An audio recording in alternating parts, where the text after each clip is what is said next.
Bien, bien, bien. En fait, comment on peut ajouter la photo ici? Je suis déjà en live. Bonjour, bonjour à tous, bonjour à ceux qui sont déjà connectés. Merci d'être présents. J'essaye de faire un petit réglage là. Je ne sais pas comment on fait pour afficher une image sur le live. Donc, je suis en train de regarder en même temps. Comme ça, pendant qu'on partage le live, moi aussi, je fais les derniers petits réglages. Merci beaucoup à tous. Si le son est bon, si vous m'entendez bien parce que j'utilise le micro, donc si vous m'entendez bien, s'il vous plaît, dites-moi aussi. Comme ça, s'il y a un réglage à faire, on le fait avant de débuter. Bon, nous avons un objectif à atteindre aujourd'hui. On doit montrer à ces gens de quel bois est-ce qu'on se chauffe. Voilà. Signer la pétition. Good. Voilà. Bon, ce n'est pas grand, mais ça va. Ce n'est pas grand, mais ça va. Bonjour. Kino Adélaïde, bonjour. J'espère que tu vas bien. Bonjour Slim. Bonjour à vous.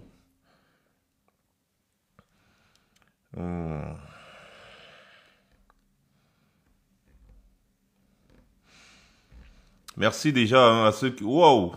Waouh! Merci beaucoup à ceux qui tapotent. Vous connaissez le système. Merci beaucoup à vous. Merci vraiment. Vous connaissez comment ça se passe. Merci, merci vraiment. Voilà. Si on tapote là régulièrement, vous allez voir qu'on va activer notre live et notre live sera sécurisé jusqu'à la fin. Donc, merci beaucoup déjà à ceux qui sont en train de tapoter. Il est question ici de vulgariser une pétition qui a été mise en ligne pour exiger la libération ou alors qu'on nous donne des nouvelles de Ramon Kota.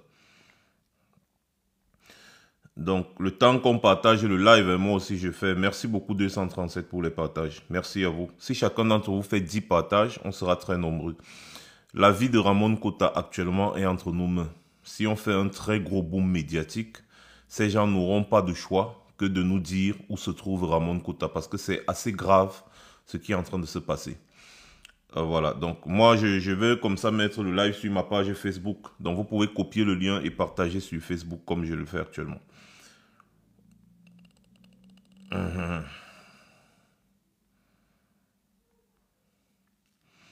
Exiger du régime de Yaoundé qu'il nous donne des nouvelles de Steve Akam. Akam dit Ramon Kota. Coller, pipe.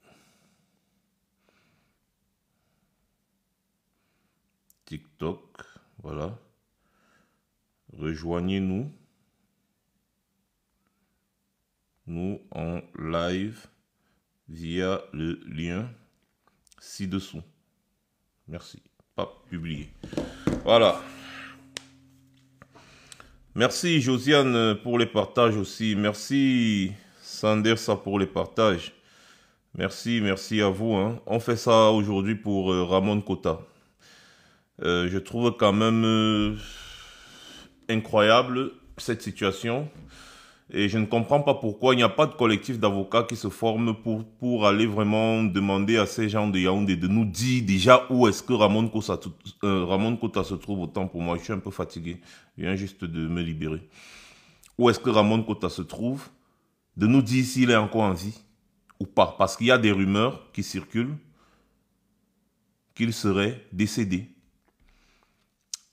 Son décès serait dû à des blessures qui lui ont été affligées ou alors qui lui auraient été affligées, n'est-ce pas, pendant sa torture. Parce que des sources dignes de foi nous ont dit que le gars a été sauvagement torturé, si bien qu'il pissait le sang. D'ailleurs, cela a été confirmé ici, là, dans notre dernier live, par un journaliste que vous connaissez très bien, Michel Gachou. J'ai même reposté son intervention sur mon mur.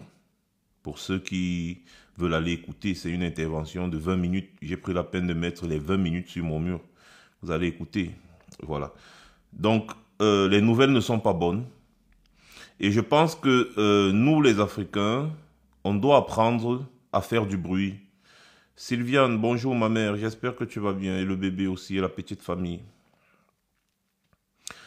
Nous, les Africains, nous devons apprendre à faire du bruit parce que nous ne vivons pas dans un monde de voyous. Il y en a qui sont capables de contrôler nos dictateurs. Il y en a qui sont capables, n'est-ce pas, de frapper le poing sur la table. Il y a des grandes firmes, c'est-à-dire des ONG sur le plan international, n'est-ce pas, qui ont la force, n'est-ce pas, d'intervenir quand il y a des situations graves de violation des droits humains. Et c'est le cas actuellement avec Ramon Kota, Steve Akam. Oui, Steve Akam. Il vivait depuis longtemps au Gabon. Il y a de cela plus de 3 semaines, il a été kidnappé par les autorités gabonaises et il a été livré, manu militari, aux autorités camerounaises. En violation de tous les traités et accords signés, non seulement entre nos États, mais également sur le plan international. Et depuis ce jour jusqu'à aujourd'hui, on n'a pas de nouvelles de Steve Akam. Depuis que les autorités gabonaises qui l'ont kidnappé au Gabon pour le remettre entre les mains des autorités camerounaises, depuis qu'ils l'ont fait, jusqu'à aujourd'hui, ça fait plus de 3 semaines, bientôt 1 mois, personne ne sait où se trouve réellement Steve Akam. Ses avocats ont communiqué, parce qu'il y a des avocats qui ont été, n'est-ce pas, désignés par sa famille, qui se sont saisis du dossier. N'est-ce pas? Ils ont tout fait, ils ont rencontré des procureurs, des juges, ils ont essayé de savoir où se trouve Steve Akam. Même les avocats qui ont le dossier en main n'ont toujours pas les nouvelles de Steve Akam. Ils ont d'ailleurs communiqué dessus. Donc, si nous aussi, on laisse l'affaire là, ça peut être toi qui me suis là demain. Ça peut être même moi, Max Senior. Est-ce que c'est comme ça que ça va se passer si jamais les gens là mettent la main sur moi? Si c'est comme ça que ça va se passer et que la population, la foule qui nous suit régulièrement ne fait pas le bruit, à quoi ça sert que je sacrifie autant ma vie? À quoi ça sert que je fasse autant de sacrifices et que tous les autres d'ailleurs fassent autant de sacrifices? Nous avons la possibilité aujourd'hui via les réseaux sociaux, les moyens de communication que nous avons de faire du bruit.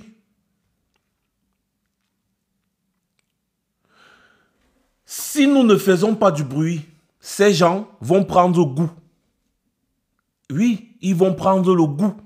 Ils vont organiser les kidnappings à tort et à travers parce que nous sommes à une fin de règne. Et les fins de règne sont souvent très compliquées.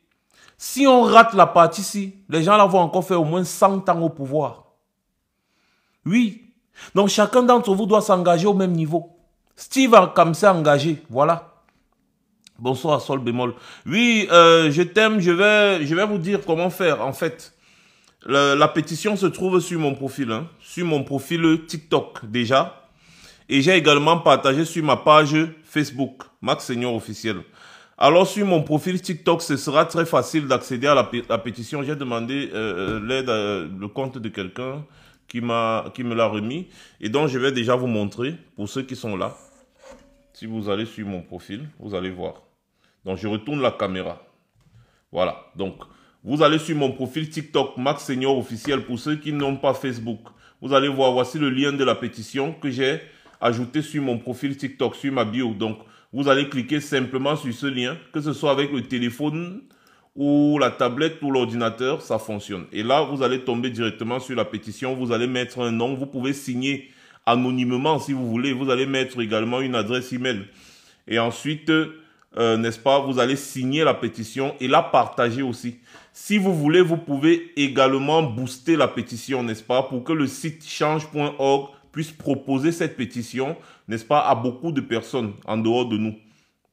Donc, c'est très facile de le faire parce que je viens de le mettre sur mon profil TikTok. Donc, si vous allez sur ma bio, là, vous allez sur ma bio TikTok, vous allez voir le lien et vous cliquez dessus. Avec le téléphone ou avec l'ordinateur, c'est pareil. Voilà. Attendez, je replace ma caméra. Voilà.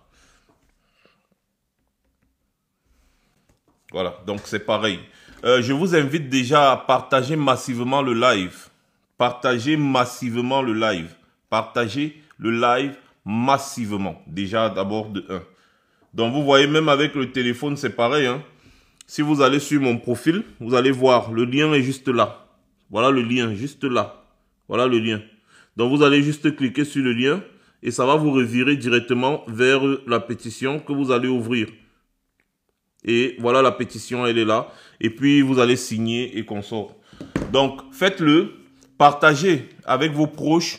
Partagez partout. Partagez le live parce qu'on a besoin d'au moins 1 million de signatures d'ici les 2 jours qui viennent. Vraiment, on a besoin d'au moins 1 million de signatures. Signer une pétition, ça ne coûte rien. Ça, on ne demande pas de l'argent. On demande juste votre engagement. Vous prenez la pétition. Chacun doit prendre cette pétition à son propre compte. Vous prenez la pétition, vous la collez sur WhatsApp, vous la collez, vous envoyez la pétition à toutes les personnes que vous connaissez, même les voisins, partout. Parce que le but d'une pétition, c'est d'arriver à attirer l'attention des organisations internationales sur le cas de Steve Akam. Donc, en un clic, vous pouvez sauver la vie de Ramon Kota. En un seul clic, vous pouvez sauver la vie de Ramon Kota. S'il est encore en vie, de toutes les façons, en un seul clic, vous pouvez décrocher la lune en un seul clic. Et c'est ça la force des pétitions. Juan Alexandre, juste allez cliquer sur le lien de la pétition, signez-la, partagez-la avec vos amis et demandez à vos amis de signer la pétition et de la partager avec leurs amis, ainsi de suite. Plus la chaîne ça grandit et plus on a de chances que la pétition porte les fruits. Parce que si on présente cette pétition devant les ONG et consorts, les chaînes de télévision vont s'intéresser. Les chaînes de télévision vont s'intéresser au cas de Steve Akam. Les ONG vont s'intéresser au cas de Steve Akam. Et il y aura même jusqu'au niveau des Nations Unies, on peut arriver. Rien qu'avec une pétition, si vous ne le saviez pas, c'est vrai. Donc, faites-le, allez et signez la pétition. C'est très important. Très important de signer la pétition. Donc, je répète encore, j'ai mis la pétition sur mon profil TikTok et je demande à tout un chacun de le faire aussi. Tous les combattants, mettez le lien de la pétition sur votre profil TikTok. Sur votre profil TikTok, vous pouvez trouver la pétition également sur ma page Facebook Max Senior Officiel. C'est disponible sur ma page Facebook Max Senior Officiel. Voilà ça, c'est disponible sur ma page Facebook Max Senior Officiel. Donc si vous allez sur Max Senior Officiel, vous allez voir. Pour ceux qui sont sur TikTok, voici la pétition se trouve sur ma bio. Voici le lien de la pétition. Donc vous cliquez sur le lien de la pétition là, ici, vous cliquez. Et vous allez directement, vous tapez ouvrir et vous allez tomber directement sur la pétition. C'est là, la pétition, elle est là. Je vous ai montré comment ça fonctionne. Et tous les combattants doivent faire la même chose. Mettez le lien de la pétition sur votre bio parce que TikTok ne nous permet pas de mettre les liens en commentaire, même dans nos propres vidéos. C'est vraiment dommage. Mais vous allez trouver également cette vidéo sur YouTube. Ce direct que je suis en train de faire, vous allez le retrouver sur YouTube et la pétition sera en description de la vidéo également sur YouTube. Donc, même sur Facebook, vous allez trouver sur toutes mes vidéos que je vais faire sur YouTube, sur Facebook et consorts, vous allez trouver le lien de la pétition. C'est ensemble que nous sommes forts. On doit exiger, n'est-ce pas, que les gens de Yaoundé nous disent où se trouve Steve Akam. Et qu'est-ce qui lui est reproché? On doit exiger qu'un procès juste et équitable soit ouvert. Si c'est que le gars est coupable, on le condamne, il n'y a pas de problème, il est déjà entre les mains de ces gens. Il est déjà entre leurs mains, en espérant que l'année prochaine, comme on va les renverser, Steve Akam va sortir victorieux. Il ne va pas faire plus d'1 an en prison. C'est-à-dire que tout ce qu'on demande, c'est qu'on nous dise si Steve Akam est toujours en vie, il est dans quel état. Et si Steve Akam est dans un mauvais état, on doit le soigner. On veut savoir où Steve Akam se trouve pour qu'un procès juste et équitable soit ouvert. Les gens disent que oui, il a insulté, nanani, nanana, outrage à chef d'État, c'est monté, c'est descendu, patati patata. Ok, il n'y a pas de problème. Dites-nous juste où est Steve Akam et ouvrez un procès contre lui. Sissi Ayuk Tabé, l'ancien président de l'Ambazonie, il avait toute une armée. Sissi Ayuk Tabé avait une armée, il s'est proclamé président de l'Ambazonie. Ces gens sont partis le kidnapper au Nigeria. Ils l'ont ramené à Yaoundé. Comme Sissi Ayuk Tabé avait une forte notoriété, ils n'ont pas pu lui faire quelque chose. Ils l'ont juste gardé en prison. Et ils ont condamné Sissi Ayuk Tabé à vie. Donc Sissi Ayuk Tabé, on connaît là où il est à Kondengi. Voilà. Donc, qu'est-ce que Ramon Kota a fait de pire par rapport à Sissi Ayuk Tabé? Hein? Qu'est-ce que Ramon Kota a fait de pire? Dois-je parler des combattants soi-disant ambazoniens aussi? Parce que c'est mélangé, hein? Mais dois-je parler des combattants ambazoniens que eux ils nous annoncent tous les jours, qui ont déposé les armes et qui ont rejoint les camps de, ou c'est BBR, ou c'est quoi là? Ces combattants ambazoniens qui ont pris des armes, qui ont pour certains tué des militaires camerounais, hein? Vous acceptez que ces combattants ambazoniens rejoignent des camps, n'est-ce pas, de réinsertion sociale? Hein? Je ne vais pas parler des combattants de Boko Haram qui tous les jours vous nous annoncez, parce que c'est toujours eux qui nous annoncent que beaucoup de combattants de Boko Haram ont déposé les armes et ont rejoint les camps, n'est-ce pas, de réinsertion sociale au nord, partout. Pareil pour l'Ambazonie, ce sont toujours eux qui nous annoncent ça. Et ils continuent de demander aux combattants de déposer les armes et de rejoindre les camps. Alors, si des gens ont pris des armes, comme vous dites, ils ont attaqué le pays, comme vous dites, et vous leur pardonnez quand même. Comment quelqu'un qui parle seulement avec sa bouche, vous le kidnappez, vous le torturez et vous le cachez, on ne sait pas où il est. Vous êtes en train d'enseigner quoi aux Camerounais? Que c'est mieux de prendre les armes. Parce que quand on prend les armes, on est écouté. C'est ça. C'est ce que vous êtes en train de nous enseigner. Parce que Boko Haram, qui est considéré comme un groupe terreau, qui a commis des exactions, qui ont ôté la vie à des femmes, des enfants, des familles, à des milliers et des milliers de Camerounais, vous acceptez que ces gens rejoignent des camps de réinsertion sociale. N'est-ce pas? Vous acceptez que les gens de Boko H rejoignent les camps de réinsertion sociale et qu'on dépense l'argent du contribuable sur eux pour les réinsérer dans la société. Et en même temps, parce que quelqu'un a seulement parlé, vous allez le kidnapper dans un pays là où il est installé avec sa famille, là sa vie n'a plus rien à faire au Cameroun. Vous partez le kidnapper là-bas avec la complicité d'Oligui Nguema, vous êtes parti le kidnapper au Gabon, vous le ramenez au Cameroun et vous le terrez. C'est-à-dire que pour nous, puisqu'il n'y a pas de signe de vie, pour nous, vous l'avez tué. Pour nous, vous avez fini avec Steve Akam. Si vous n'avez pas fini avec Steve Akam, montrez-nous où il est. Pour nous, vous l'avez zogotisé. Vous l'avez zogotisé. Si vous ne l'avez pas zogotisé, dites-nous où se trouve Steve Akam et ouvrez un procès. Parce que c'est ce que vous avez fait pour les autres combattants ambazoniens qui sont enfermés actuellement à Kondengi, qui sont condamnés à vie. C'est ce que vous avez fait. Les gens qui ont pris les armes contre vous, non? Voilà. Alors, pourquoi est-ce que vous pardonnez aux gens qui ont pris des armes contre vous? Pour d'autres, vous ouvrez des procès et ils sont en prison. Mais pour quelqu'un qui parle seulement, Steve Akam ne faisait que parler. Il n'a rien fait. Il ne fait que parler.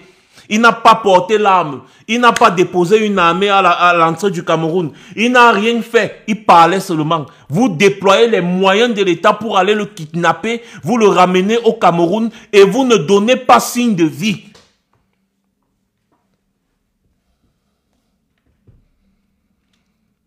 Dites-nous où est Steve Akam.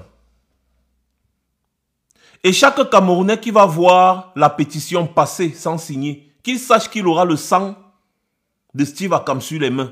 Parce que vous êtes très fort quand c'est les affaires de sang caleçon, de Congossa, de machin. Non, vous êtes très bon. Mais lorsqu'il s'agit de défendre la vie humaine, ne serait-ce que les droits de l'homme, vous êtes aux abonnés absents. On va déposer une pétition comme ça. Là, quand ce sont les Occidentaux qui déposent une pétition, oh là là, il faut voir comment la pétition bouge et ça fait bouger les lignes. Mais maintenant, chez nous, en Afrique, si on dépose une pétition, les gens vont passer, ils vont dire, d'autres vont même aller jusqu'à dire qu'il a cherché, non, il a cherché, qu'il assume.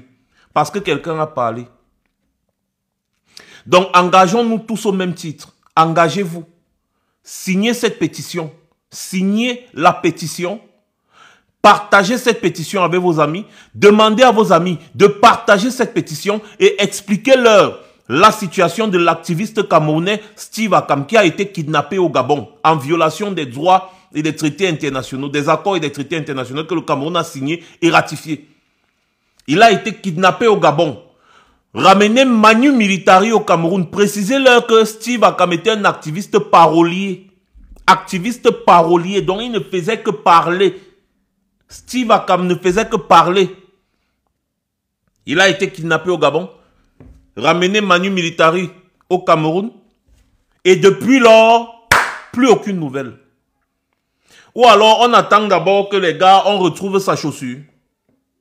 Vous attendez qu'on retrouve sa chaussure avec son corps déjà en état de putréfaction quelque part. Pour commencer à crier comme on a crié pour Martinez Ogo. Et après, on se tait. Parce que c'est ce que ces gens pensent de nous. Que ils vont parler, après ils vont faire quoi. Par contre, on peut mettre la pression sur le plan international. On arrive à un niveau où on coupe tous les financements du régime de Yaoundé. On coupe tous les financements. On est capable de le faire. Il suffit juste de s'engager. Et c'est pour ça que je prends mon temps pour faire ce live. Il faut s'engager. Engageons-nous. La pétition, je répète encore, se trouve sur ma bio TikTok. Et il y a beaucoup d'autres combattants également qui ont partagé la pétition. Et je vous demande de copier le lien de la pétition là. De la mettre sur vos profils TikTok aussi. De partager la pétition sur Facebook. Partager sur WhatsApp. Partager sur Twitter. Partager la pétition avec toutes les personnes que vous connaissez. Surtout vous qui êtes sur les lives TikTok tout le temps. Avec d'autres personnes, d'autres communautés africaines. Partagez la pétition avec eux. Demandez-leur de partager la pétition en expliquant la situation de Steve Akam, dit Ramon Kota. Cette pétition doit faire 1 million de signatures dans les jours qui suivent. Vous êtes capable de le faire. Si on a été capable de cotiser 1 million d'euros en moins d'un mois, en 2 semaines, on a cotisé 1 million d'euros. Combien de fois une simple signature de pétition? Combien de fois une simple signature de pétition? Donc, si vous vous retrouvez sur n'importe quelle plateforme, parlez de la pétition. Postez la pétition en commentaire. Sur les plateformes qui acceptent les liens, postez la pétition en commentaire.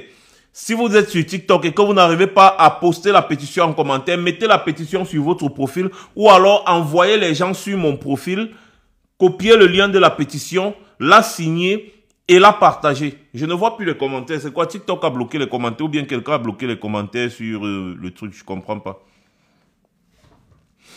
Voilà, oui, merci beaucoup. Partagez, continuez de partager la pétition. 49 signatures, c'est peu, c'est très peu. On a lancé ça aujourd'hui. Il y a quand même des dizaines de milliers de personnes qui nous suivent. Et donc, des dizaines de milliers de personnes qui nous suivent doivent être vraiment très actives. Vous devez être des personnes actives. Soyez actifs. Quand on mène des actions comme ça, soyez actifs. La pétition, la signer, ça ne coûte absolument rien. La pétition se trouve sur mon compte TikTok. Le lien, vous allez voir le lien de la pétition sur mon compte TikTok. Le voici. Le lien de la pétition est là, sur mon compte TikTok. Vous cliquez dessus, ça va directement vous... Oh, attendez, là j'ai cliqué sur mon numéro de téléphone, désolé. Voici le lien ici. Voici le lien, juste là au milieu. Vous cliquez sur le lien, ça va vous ramener directement, vous ouvrez et ça va vous ramener sur la pétition. Vous allez monter et vous allez signer la pétition. Ensuite, la partager. Vous lisez, si vous avez le temps de lire, vous lisez ce qui est écrit. Vous signez et vous partagez. Partagez la pétition partout. Si vous êtes 50 à vous engager à partager cette pétition et que chacun d'entre vous fait 10 partages, vous aurez partagé cette pétition à 500 personnes. Et si les personnes à qui vous partagez la pétition partagent aussi, voyez la chaîne que ça va créer. Voyez la chaîne que ça va créer. Vous mettez votre email et vous partagez la pétition. Partagez la pétition. Sors de TikTok, tu rentres encore. J'ouvre ça ici, j'ai déjà ouvert ça au moins 5 fois devant vous. Ça s'ouvre très bien. Vous cliquez sur le lien. C'est tout. Vous allez voir le lien sur ma bio ici. Vous allez cliquer juste dessus et vous allez signer la pétition. S'il y a quelqu'un en commentaire là, quelqu'un peut copier le lien et essayer de poster en commentaire ici là sur le live pour voir si le lien va s'ouvrir sur le live. C'est toujours une bonne chose. Mais vous allez également retrouver le lien de la pétition sur YouTube, sur ma chaîne YouTube, parce que je vais poster ce direct sur ma chaîne YouTube. Et je vais mettre le lien de la pétition en description de la vidéo YouTube. Donc, vous allez sur YouTube, Max Senior officiel, et vous allez retrouver le live à partir de demain. Voilà. Donc, dès que je vais finir le live, je vais le télécharger, je vais le poster sur YouTube. Voilà. Donc, partagez non seulement le live, parce que là, il n'y a que 44 partages. Et je vois qu'il y a au moins 5 personnes qui ont fait au moins ces 5 partages. Donc, vous voyez que peu de personnes ont déjà partagé ce live. Donc, partagez déjà le live pour que les gens à qui vous partagez le live puissent être au courant qu'il y a une pétition en ligne pour demander qu'on nous donne des nouvelles de Ramon Kota. J'invite aussi tous les avocats qui nous suivent. Vraiment, prenez ce dossier en main. Vous avez les longs bras. Vous avez des carnets d'adresses. Vous connaissez des gens qui connaissent des gens qui connaissent des gens. Moi, j'ai déjà écrit à tous ceux que je connais. J'ai déjà envoyé des emails, j'ai déjà écrit à des représentants d'ONG, j'ai écrit à des députés, j'ai écrit. Mais quand on écrit, c'est bien, mais si c'est accompagné d'une pétition signée par des milliers, voire des millions de personnes, c'est plus intéressant. Parce que lorsque vous écrivez sur le cas individuel de quelqu'un, on va dire, oui, bon, il y a tellement de cas comme ça dans les pays, on ne prend pas ça comme une priorité. Mais ça devient une priorité quand on voit la mobilisation qu'il y a autour du cas. C'est-à-dire que si on écrit un email accompagné d'une pétition à un élu, un député ou n'importe qui, une ONG, l'ONG voit que la pétition a reçu 100 000 signatures en un seul jour. Bang! Ils vont mettre le dossier au-dessus de la pile. C'est comme ça que ça marche. Ce n'est pas pour rien qu'on fait les pétitions. Ça a déjà fonctionné. Pas les pétitions qu'on fait pour n'importe quoi. Je parle des pétitions comme celle-ci. Bonjour Yola, j'espère que tu vas bien. Donc, s'il vous plaît, partagez la pétition, partagez la pétition, partagez la pétition, partagez le live. Que les gens soient au courant qu'une pétition a été lancée. Donc là où je suis là, dans les 10 minutes qui suivent, je veux que chacun d'entre vous qui êtes connecté, faites chacun 10 partages. Dans les 10 minutes qui suivent, qu'on soit au moins à 800 partages. Donc, vous êtes connectés là, que chacun d'entre vous fasse 10 partages avant qu'on continue le live. Partagez au moins à 10 de vos amis. Que chacun d'entre vous fasse 10 partages d'abord. On commence. Parce que là, c'est la vie de quelqu'un qui est en jeu. C'est la vie de quelqu'un qui est en jeu. On s'est mobilisé ici pour le jeune Junior Ngombe, oui.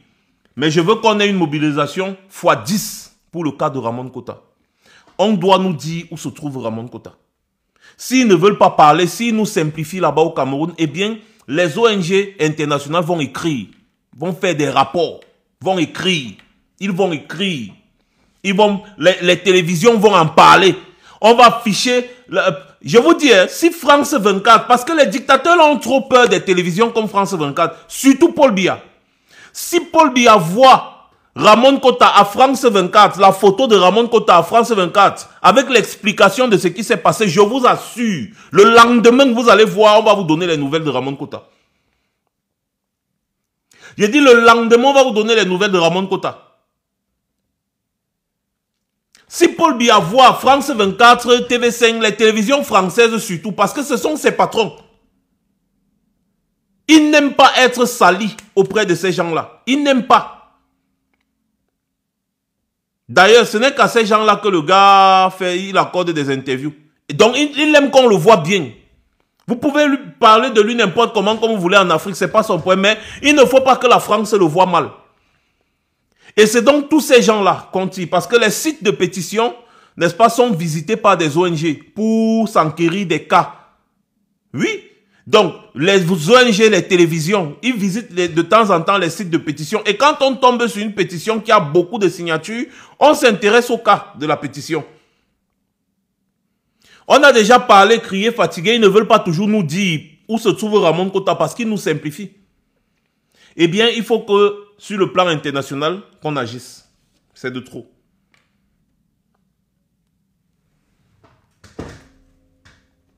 Et n'oubliez pas, continuez de tapoter. Je vois comment vous partagez. Ça monte à 60 partages, 70. Après, ça redescend encore à 50. Là, le fonctionnement, si là, moi, je ne comprends pas un peu cette histoire de TikTok. Si. Je ne sais pas si un jour, je vais comprendre comment TikTok fonctionne. Parce que quand les gens partagent, ils ont partagé. Depuis quand est-ce que les gens partagent? Le partage, ce n'est pas l'audience. Depuis quand les gens partagent, on monte 70, 100 partages. Après, ça redescend encore à 50 partages. Donc, on départage aussi sur TikTok. Je ne comprends pas très bien le fonctionnement de TikTok. Hein. Mais bref, partagez le live et dites à tout le monde que le lien de la pétition, pour ceux qui veulent le lien de la pétition, ça se trouve sur mon profil TikTok. Donc, vous allez, et puis vous allez, n'est-ce pas, retrouver ça là-bas. Je vais aussi vous faire... je vais vous présenter quelque chose, n'est-ce pas, qui a été fait par les jeunes de San Mélima. Alors, Max Senior.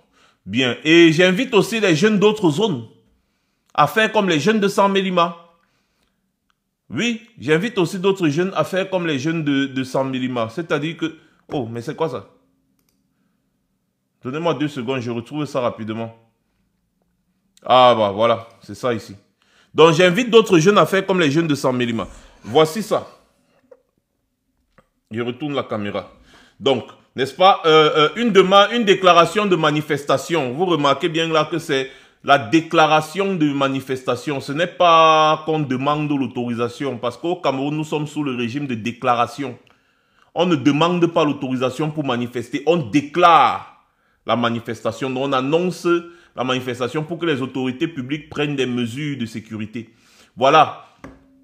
Voilà, n'est-ce pas, des jeunes, n'est-ce pas, de San Mélima ont décidé de manifester tous les jeudis de 9h à 12h pour exiger qu'on donne des nouvelles de Ramon Kota. Je dois vous rappeler que Ramon Kota est originaire de là-bas. Alors, n'est-ce pas, voilà ça. J'ai l'honneur de vous informer que conformément à la loi 1990 sur les manifestations publiques, moi, Webassi Pierre Raoul, citoyen camerounais vivant à San Mélima et domicilié à la 2e rue au quartier Akon, je ferai une marche pacifique dans l'arrondissement de San Mélima en l'honneur du citoyen Steve Akam, alias Ramon Kota, dont nous sommes depuis plus de 2 semaines sans nouvelles après son arrestation au Gabon par les autorités du gouvernement de la transition de ce pays frère, puis livré aux autorités camerounaises en violation des traités internationaux dans des conditions scandaleuses et inhumaines à la frontière entre nos 2 pays. Au moment où il est remis aux autorités camerounaises, le compatriote Steve Akam apparaît dans une vidéo devenue virale sur les réseaux sociaux, pétrifié et humilié, ce qui atteste de sa torture, au moins psychologique. Cette marche pacifique a pour but exiger du gouvernement camerounais toute la lumière sur la situation de Steve Akam, alias Ramon Kota, dans les plus brefs délais et le respect de tous ses droits, lui permettant de jouir d'un procès juste et équitable. Il est prévu que la marche pacifique, sous bonne escorte des forces de maintien de l'ordre, je l'espère, se déroulera tous les jeudis de 9h à 12h, suivant l'itinéraire ci-après. Voilà ça, tout. Donc, les jeunes de San Mélima ont décidé de manifester de 9h à 12h tous les jeudis pour exiger des nouvelles. On veut juste savoir si Ramon Kota est en vie. On veut savoir où est Ramon Kota. Est-ce qu'un État kidnappe? Est-ce qu'un État, un pays kidnappe ses compatriotes? Est-ce qu'un gouvernement kidnappe ses compatriotes? Comment vous pouvez kidnapper quelqu'un et vous ne donnez pas de nouvelles?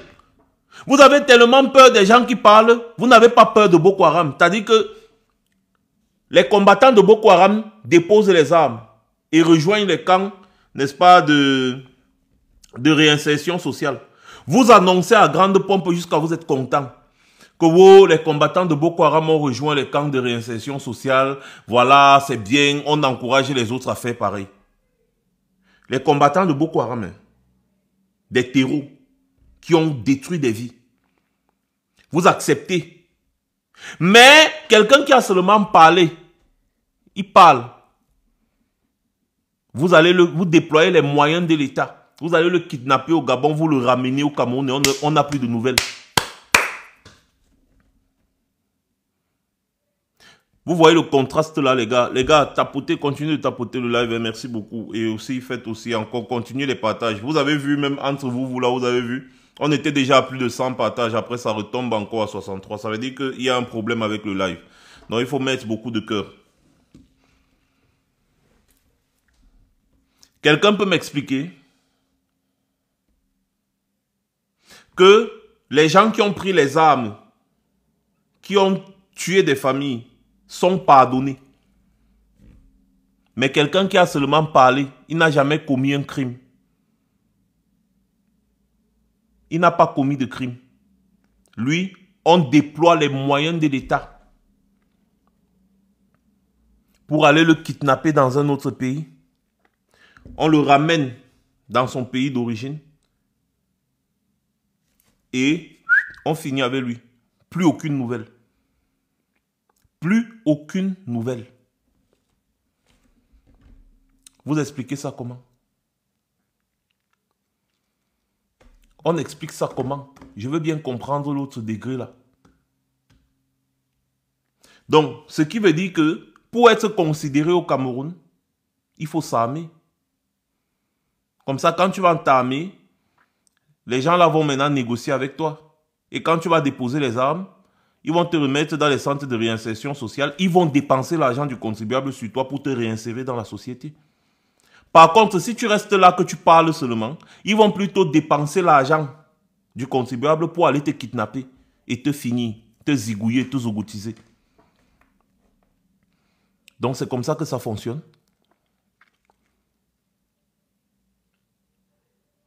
C'est comme ça que ça fonctionne. Je contrôle la pétition de temps en temps, les gars. Il faut vraiment qu'on signe ça. Hein? Je contrôle la pétition de temps en temps pour voir combien de personnes ont déjà signé depuis qu'on bavarde là.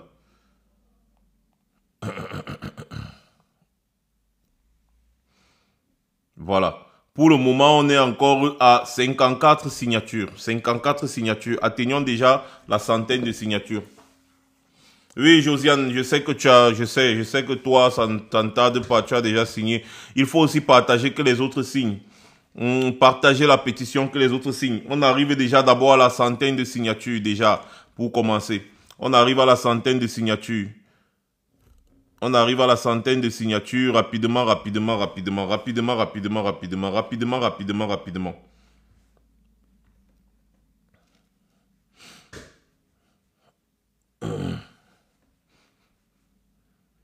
Oui, merci, merci beaucoup, Fez, Steph.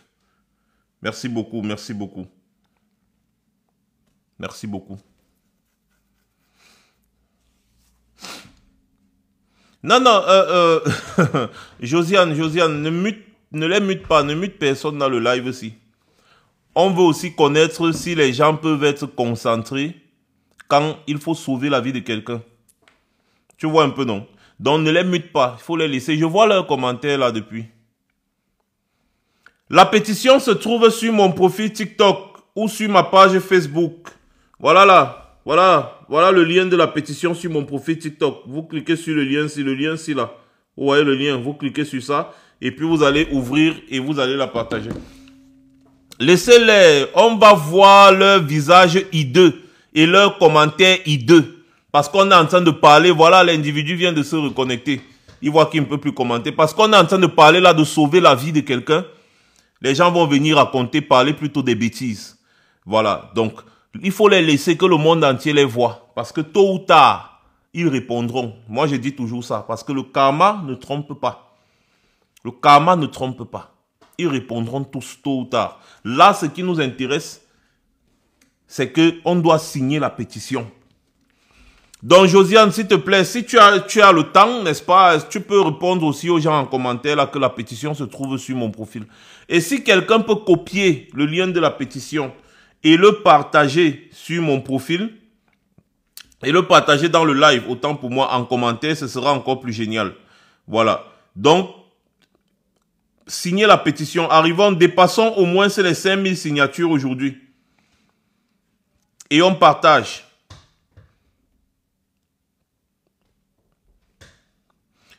Voilà. Merci beaucoup. Merci beaucoup. Non, voilà, je voulais juste tester, tu vois, ça ne donne pas. C'est-à-dire que TikTok a trop de restrictions. Ils ne veulent pas qu'on mette des liens sur leur truc. Ils ne veulent pas. Je vois, les gens ont mis des liens là. Je vois, Josiane, je vois, tu as mis un lien, le lien de la pétition, mais malheureusement, on ne peut pas ouvrir le lien à partir du commentaire. Oui, tu peux aussi trouver le lien sur ma page Facebook, Ramon Sûr. J'ai fait un post dessus. D'ailleurs, je m'en vais rapidement pour épingler le post là. Comme ça, ce sera plus facile de le retrouver sur ma page Facebook. Et pour ceux qui aiment YouTube également, sur YouTube demain, je vais afficher la pétition, le lien de la pétition, n'est-ce pas, en description. Voilà.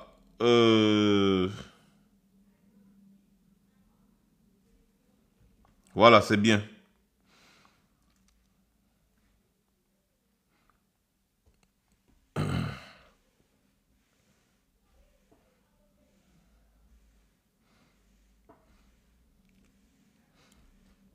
Oui. TikTok a trop de restrictions, malheureusement. Donc, je suis en train de contrôler la pétition et je vois que les gens signent. Merci beaucoup à vous, à tous ceux qui signent.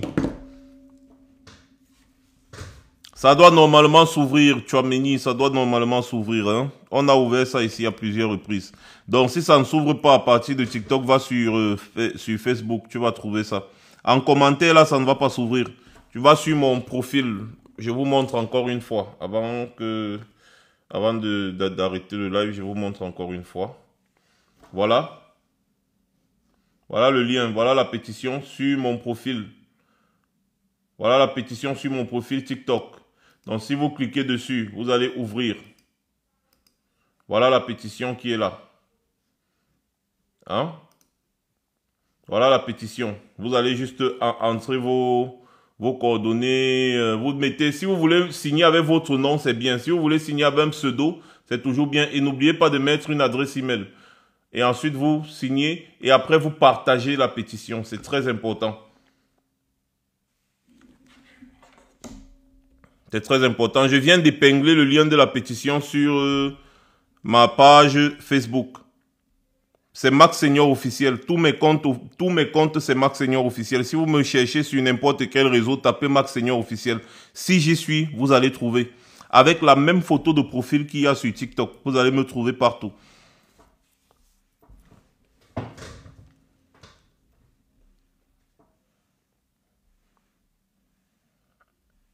Voilà, il faut signer et partager aussi. Partagez à vos amis, partagez à vos connaissances, partagez à vos voisins. Parlez de la pétition partout où vous vous trouvez, partout. Partagez cette pétition-là. Je vais poster aussi une vidéo ici demain pour expliquer comment est-ce que vous pouvez signer la pétition. Parce que le live, malheureusement, il n'y a pas de rediffusion de live sur TikTok.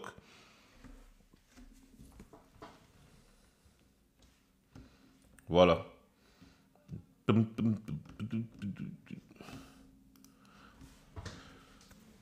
Voilà, merci beaucoup Joël de Nanterre, merci à vous. Continuez seulement de partager la pétition, hein, ne partagez pas seulement aux Africains, partagez la pétition à tout le monde en expliquant à peu près la situation.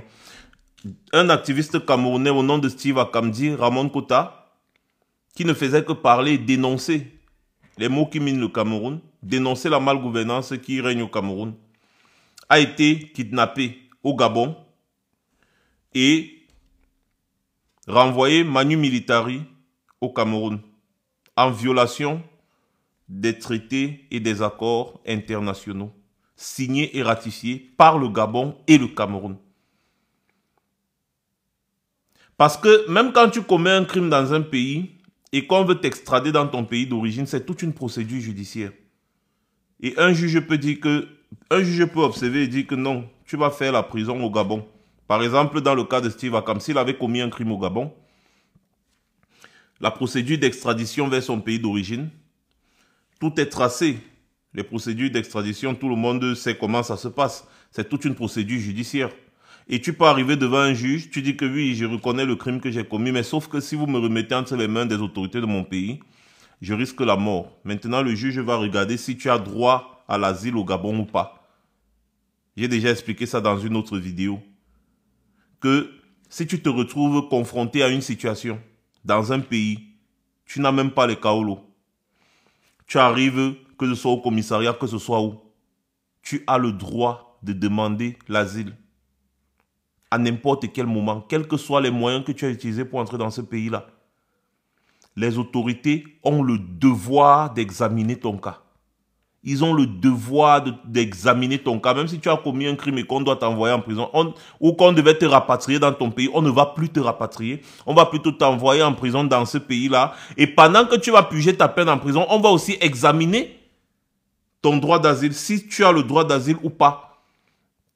Donc ta procédure d'asile sera en train de passer pendant que tu seras en prison. Mais on ne peut jamais te renvoyer dans ton pays si on sait que tu risques la mort ou la prison injustement, c'est-à-dire pour tes opinions, pour ton appartenance à un groupe ou à un autre. Vous voyez un peu, pour tes opinions politiques.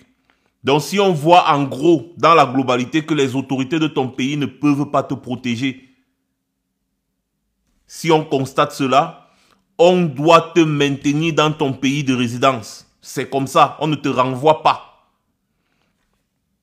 Donc ce que les autorités gabonaises ont fait en complicité des autorités camerounaises, c'est du kidnapping, c'est du banditisme. Ils ont kidnappé. Donc vous ne pouvez pas poursuivre des bandits parce qu'ils kidnappent des citoyens. Et vous-même, vous devenez des bandits qui kidnappent des citoyens. Encore que vous avez kidnappé, vous avez renvoyé au Cameroun. Arrivé maintenant au Cameroun, les gens du Cameroun l'enferment, on ne sait où, on le torture et on ne donne pas de nouvelles. C'est un être humain. C'est un être humain, il a un acte de naissance. C'est un citoyen de cette terre. Si vous ne voulez pas de lui, renvoyez-le dans un autre pays ailleurs.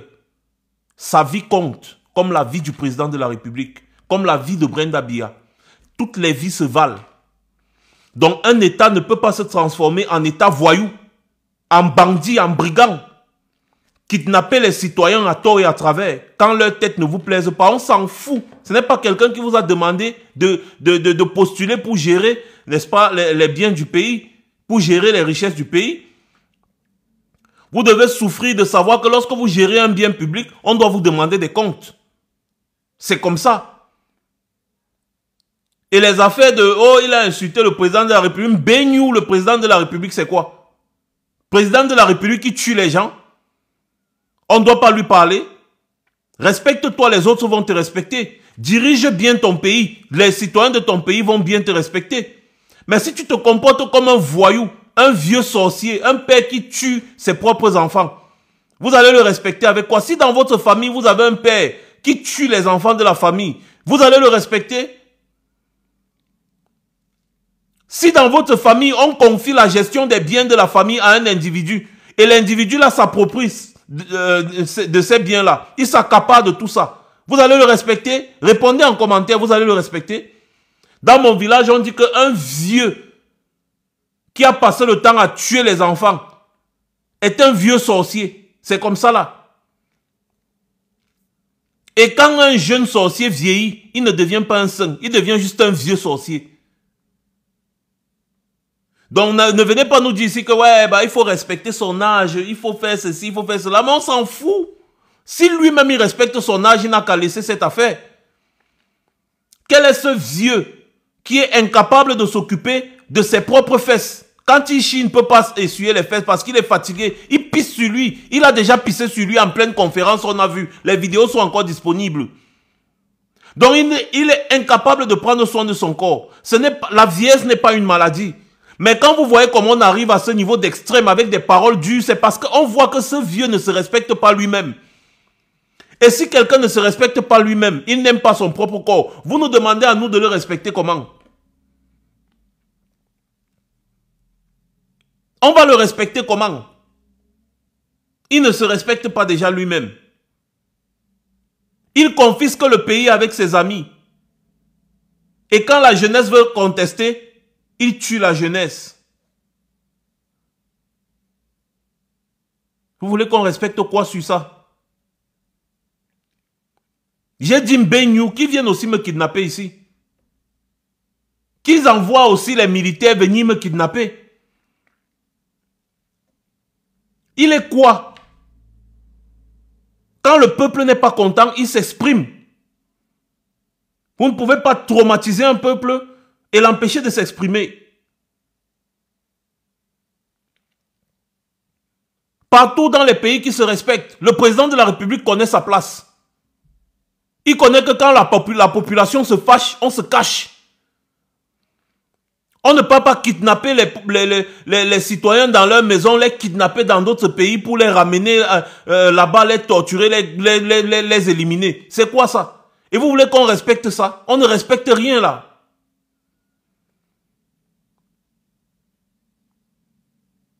Un vieux qui se respecte, respecte ses enfants. Quand tu es incapable, tu laisses. Ce n'est pas que tu sais que tu es incapable, mais tu t'accroches. C'est de la méchanceté. Et on ne respecte pas les gens méchants. Vous pensez que la sorcellerie, c'est le mysticisme? La sorcellerie, ce n'est pas le mysticisme. La sorcellerie, c'est ce qu'on voit là. Ce que Biya est en train de faire là, c'est ça qu'on appelle la sorcellerie.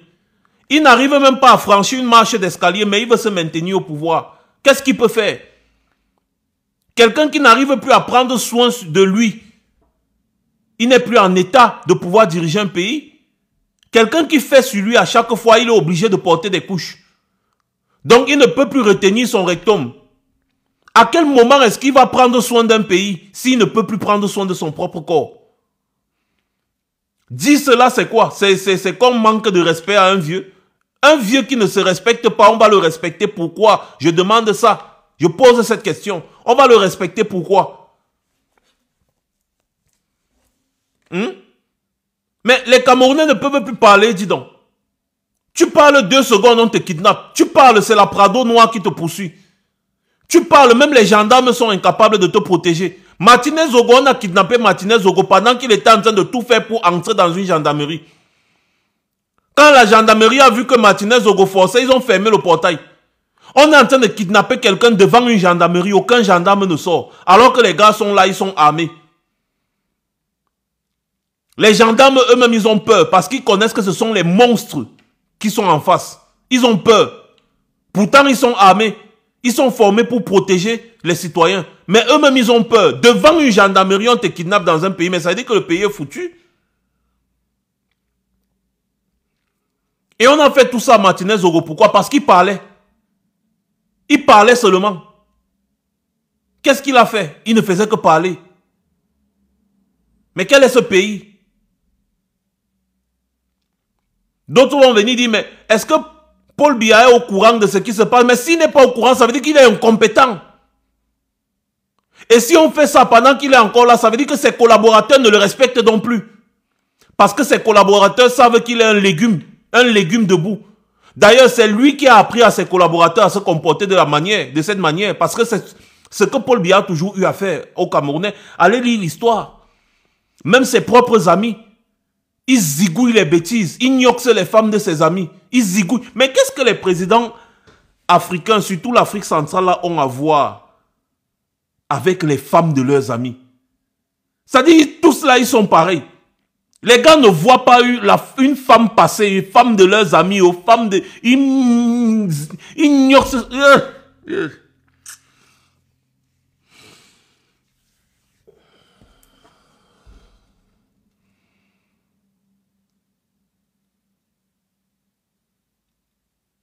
Mais c'est des sadiques. Et c'est donc lui qui a appris à ses collaborateurs à se comporter comme ça. Il a formé des monstres. Et aujourd'hui, ces monstres-là sont juste là à côté de lui. Et ils sont en train de faire exactement ce que Popo leur a appris. C'est ça. C'est la vérité. L'histoire du Cameroun est là, elle est écrite. Hein? Vous voyez un homme, il arrive au pouvoir en 82. 2 ans plus tard, le pays est en chute libre. Les militaires disent que mais, en 2 ans seulement, on constate qu'il a donné tous les postes de souveraineté à ses frères. On constate qu'au lieu de travailler, les gars se remplissent les poches. Le pays est en pleine crise économique. En 2 ans seulement, alors que quand Biya laissait le Cameroun, il disait qu'il laisse un Cameroun prospère, autosuffisant. Lui-même, Paul Biya, il confirme. 2 ans seulement, de 82 à 84. Mais les militaires n'ont pas supporté. Ils ont dit non, non, non, non, non, ça ne peut pas se passer.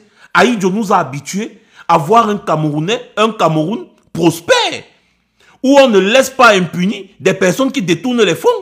Comment Paul Biya arrive, il met ses frères volent l'argent, on lui dit, il ne dit rien. Donc ça veut dire que lui, il laisse ses frères voler exprès. Les militaires ont décidé de le descendre. Ils ont décidé de prendre le pouvoir. Et ils ont même pris le pouvoir. Sauf que Biya était en train de faire exactement ce que ses patrons français voulaient.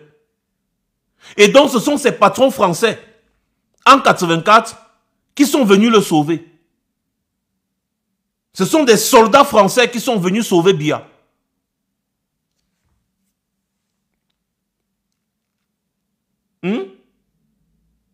Et quand ça s'est passé comme ça, qu'est-ce qu'il a fait, Biya?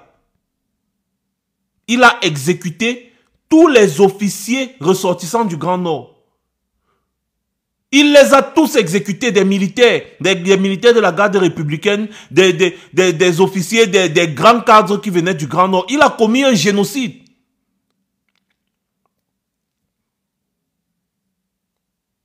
Un génocide. En Balmayo, là, partout là-bas, il y a les fosses communes. Il a zigouillé les gens. Par vengeance. Par vengeance. Après, il est parti signer je ne sais quoi avec quelle société pour qu'on vienne tester quelque chose là-bas au lac Nyos. C'était en 89 ou c'était en 80 combien, je ne sais plus trop. On est venu mettre un truc dans le lac là-bas comme ça. Ça a décimé toutes les populations autour du lac. Lui, il a juste pris son argent, il s'est assis sur ça. Ça a décimé toutes les populations. La CIA vient nous sortir que voilà, c'est qu'il y avait un gaz là, qui est sorti du lac Nyos là. Vraiment, ça a commencé à monter. Ça a fait ceci, ça a fait cela. Jusqu'aujourd'hui, le lac Nyos est visitable. Ça veut dire qu'ils ont testé quelque chose dans ce lac-là. Ils ont envoyé quelque chose là-bas dans cette zone-là. Et c'est ce qui a décimé bêtes et humains. Dans des kilomètres à la ronde.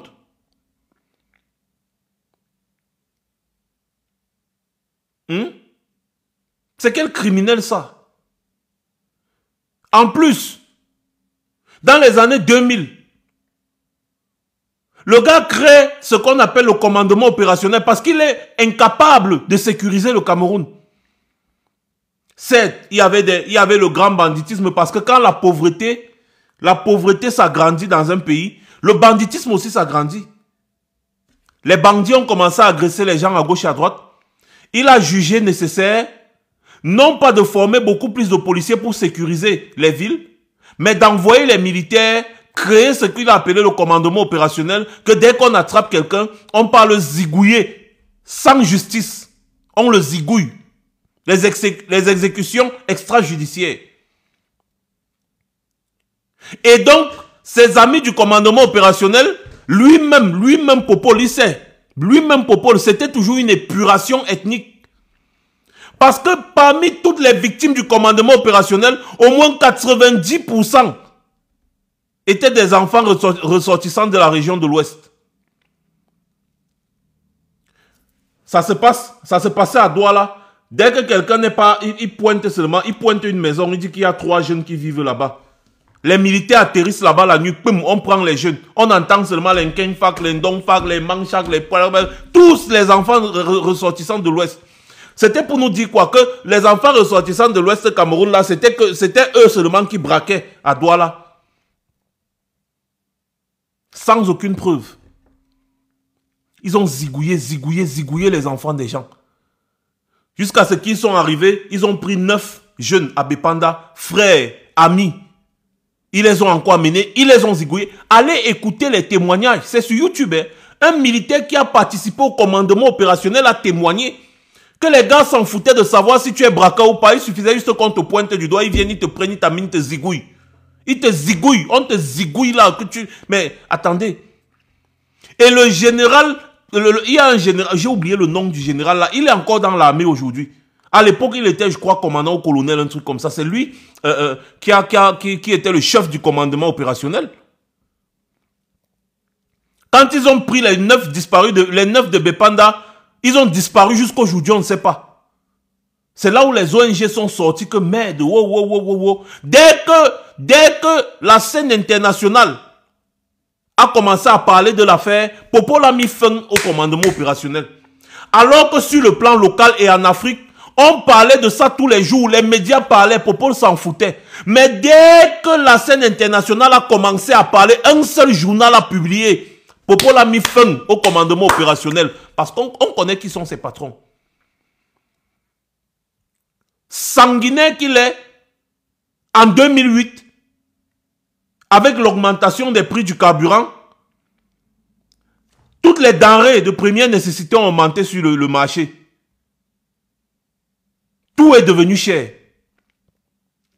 Les taximans ont décidé de gréver parce que vraiment, c'était grave.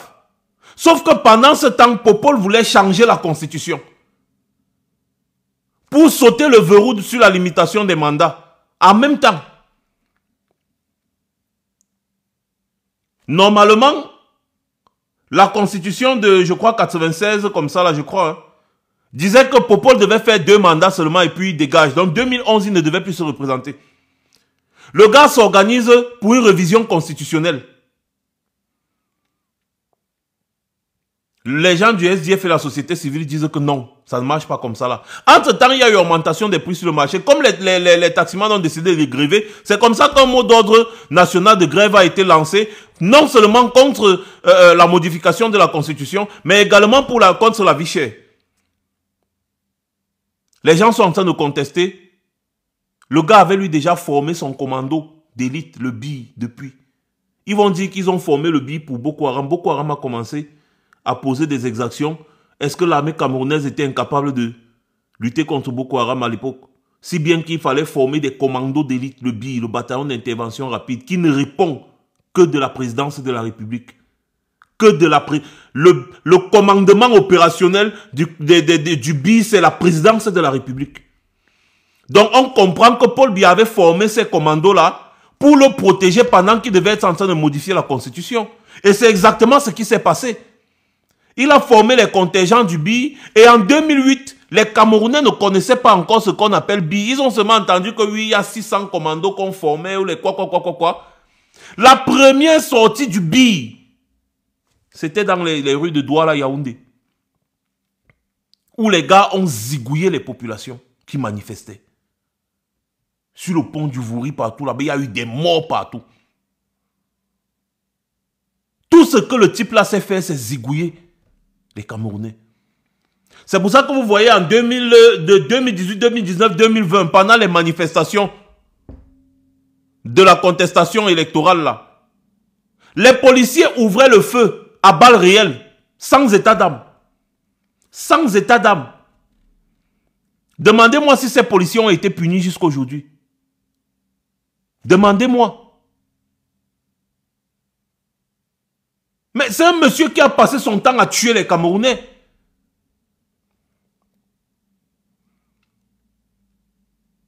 C'est un monsieur qui a passé son temps, tout ce qu'il sait faire, c'est zigouiller.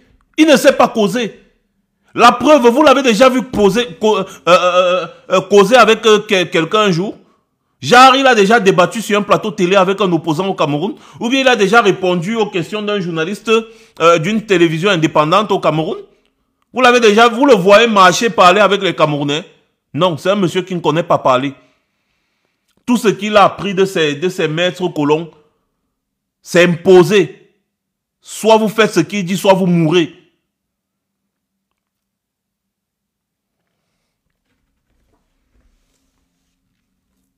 Voilà le Cameroun là aujourd'hui. Aujourd'hui, les Mansilapa, ils veulent donner la médaille de quoi? La médaille d'honneur à Joël Emim. Joël Emim a joué pour le Cameroun. Il a joué pour le Cameroun. Il est né au Cameroun. Les gars, tapoter, on m'a déjà mis le puzzle. C'est chaud. Ça veut dire que le live a un souci. Vous avez vu, on avait 150 partages, c'est redevenu 66 partages. Ok, oh, j'ai compris TikTok. I give up. Je donne les mains. Joël Emile est parti remporter la médaille d'or avec l'équipe de basket des États-Unis. Vous ne travaillez pas. Vous voulez seulement récolter ce que les autres ont produit. Pourtant, le Cameroun a une équipe de basket. Le Cameroun a une équipe. Mais qu'est-ce que vous avez fait pour que Joël Emile vienne jouer au basket avec l'équipe du Cameroun? Rien. Vous ne formez pas l'équipe du Cameroun. Rien, rien, rien. Tout pour vous, c'est le football. Et même le football est devenu zéro aujourd'hui, toujours à cause de la part du gain. Et maintenant, Joël Emile gagne une médaille pour les États-Unis. Vous voulez vous accaparer de sa notoriété. Le ministre a dit qu'il va remettre une médaille d'honneur à Joël Emile au nom du chef de l'État. Vous ne formez pas les enfants, mais vous voulez seulement profiter de ce que les gens ont formé. Ce que les gens ont sémé, c'est ça que vous voulez récolter. N'importe quoi. Mais c'est une bande de sorciers. C'est une bande de sorciers.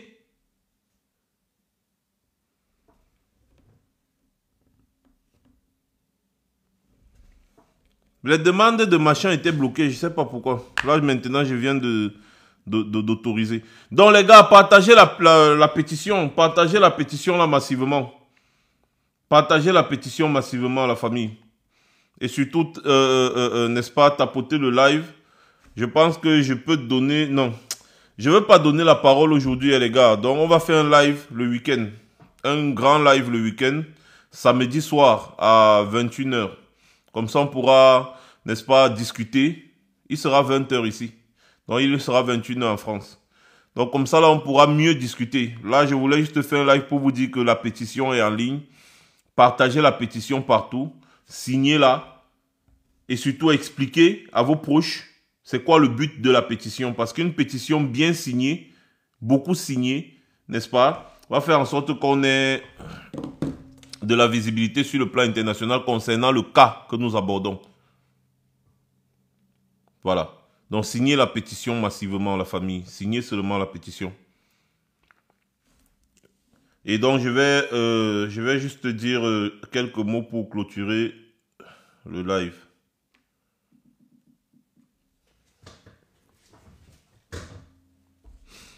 Les gars, vous savez que 2025, c'est demain. Chaque Camerounais doit s'engager au même titre. Tu regardes à côté, à gauche, à droite, les souffrances que tu vis. C'est ces souffrances-là que tu dois affronter en 2025. Tu dois te dire que je ne suis pas né pour souffrir pendant que d'autres sont en jet privé. Les Camerounais ont la possibilité d'être comme les Qataris. Mais pourquoi ce n'est pas le cas? Parce que ceux qui gèrent notre pays volent tout l'argent du pays. C'est pour ça que le Cameroun n'est pas comme le Qatar. Pourtant, le Cameroun a plus de richesses, plus de ressources que le Qatar. Mais qu'est-ce qui ne marche pas? Posez-vous les bonnes questions. Est-ce que vous allez continuer de soutenir un homme comme Paul Biya qui ne vous donne rien, qui vous prend tout? Ou alors, vous allez décider de soutenir un homme, par exemple comme Maurice Kamto, qui est prêt à tout vous donner et ne rien vous prendre? Chacun doit faire son choix. C'est un choix de vie. Sachez que les générations à venir vont souffrir de nos choix d'aujourd'hui.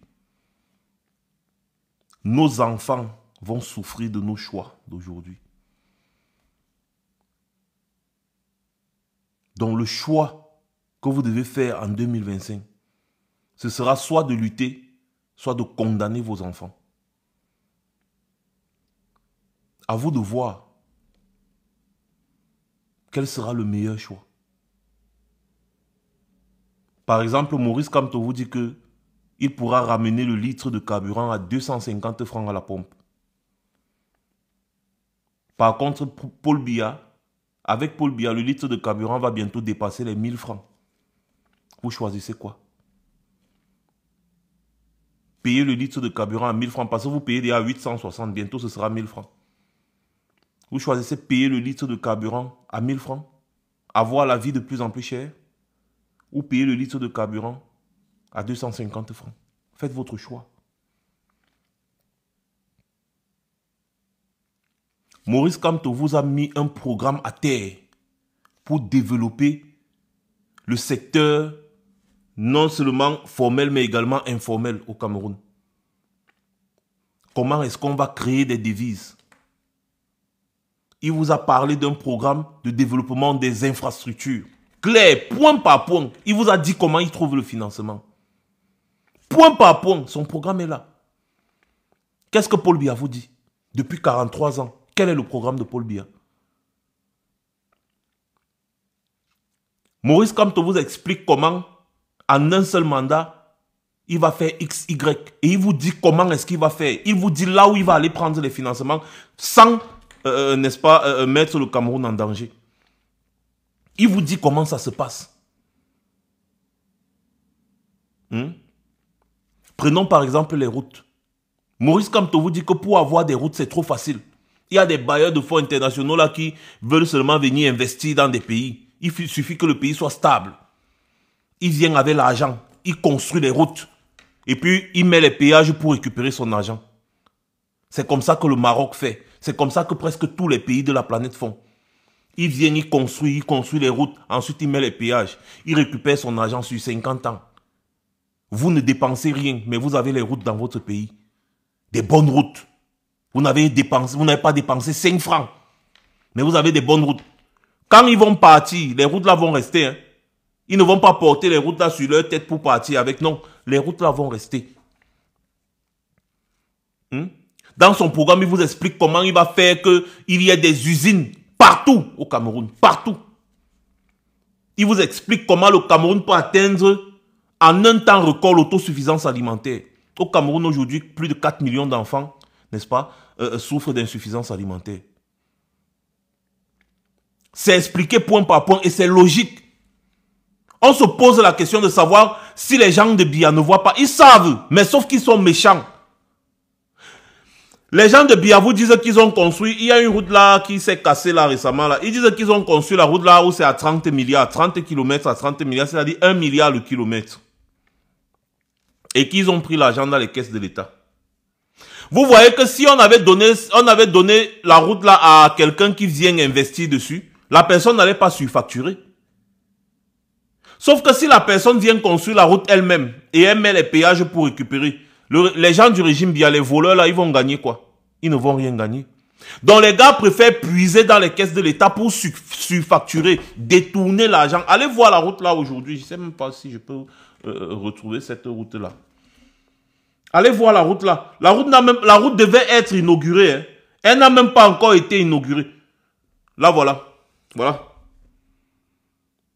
C'est 30 km. On devait juste inaugurer cette route. Là, voilà qui s'est affaissé. Donc, 30 milliards sont partis comme ça qu'un groupe. Voilà ça. 30 milliards comme groupe, c'est parti. Vous pensez que si c'est une autre personne qui vient, il sait que ça c'est son gagne-pain, il vient investir pour construire la route, là, il va faire les bêtises comme ça. Donc, c'est même 39 milliards, Latifa. Ouais, 39 milliards pour 30 km. Le moins cher, 39 milliards pour 30 km, c'était moins cher, mon frère. Qui dit que le moins cher est cher, là? Ce sont les gens, là, plutôt, qui ont tout fait pour sucer l'argent, si bien qu'il n'y avait même pas d'argent pour acheter le matériel. C'est pour ça qu'on a fait du n'importe quoi, qu'on appelle route. Et voilà ça qui s'est affaissé. Qui va rembourser? L'argent a déjà disparu. Alors que si on avait donné ce marché à un investisseur, l'investisseur va venir faire une très bonne route parce que s'il met son argent et que ça se gâte, il aura perdu. Donc il va venir, il va mettre son argent pour faire une belle route, une bonne route qu'il va exploiter même pendant 20 ans, 30 ans, 50 ans. Et après il part et il laisse la route. La route Douala Yaoundé, c'est qui a construit ça? C'est pas les colons. Jusqu'à aujourd'hui, elle est là, non? La petite piste là. Donc ça veut dire que si on construit une autoroute, on met les péages, ils prennent l'argent, ils construisent autant pour moi, et puis ils prennent l'argent. Le moment venu, ils partent, l'autoroute va rester. Et c'est les Camerounais. Et en plus, c'est qui utilise cette autoroute? C'est les Camerounais. c'est les Camerounais. C'est comme ça qu'un pays fonctionne.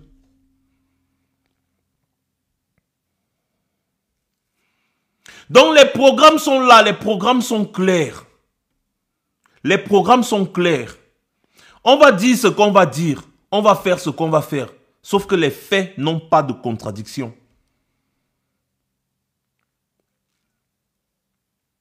Donc, c'est un choix de vie.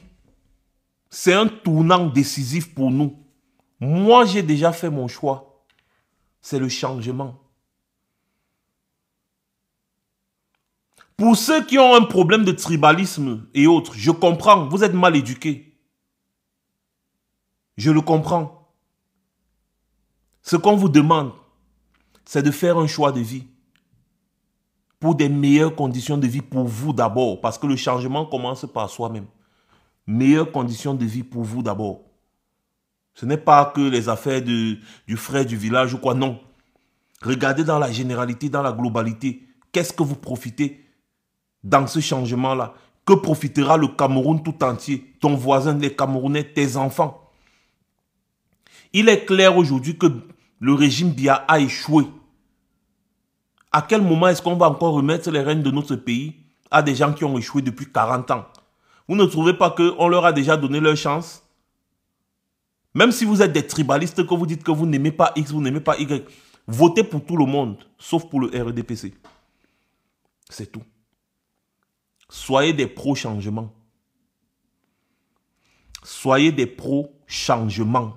C'est tout. Parce qu'il y va de l'avenir de vos enfants et de notre pays. Vous n'êtes pas fatigué des moqueries? On se moque du Cameroun aujourd'hui partout. À gauche, à droite, on se moque de nous. Quand tu passes parmi les Africains aujourd'hui, tu dis que tu es Camerounais. On rit jusqu'on te montre du doigt. Vous avez un président qui est tellement vieux qu'il n'arrive même plus à s'asseoir seul. C'est bon. Il faut qu'on renoue avec cette fierté camerounaise-là. Il faut vraiment qu'on renoue avec cette fierté-là. À une époque, on disait le Cameroun, c'est l'Afrique en miniature. L'homme camerounais est fier, il était fier du Cameroun. Mais aujourd'hui, ce n'est plus le cas. On ne peut pas passer le temps maintenant à être des holy patching, les anciens modèles. Le monde avance à grands pas. Mais nous, on ne fait que reculer. À cause d'une bande de vieillards qui a confisqué notre pays. Et également à cause d'une grosse jeunesse qui refuse de prendre ses responsabilités. Les gens là ont déjà vécu. Hein. C'est nous qui avons encore toute la vie devant nous. Est-ce que nous allons accepter que notre vie soit conditionnée par rapport à ce que ces gens veulent? Ou alors, nous allons prendre notre propre destin en main? Est-ce que nous sommes des hommes?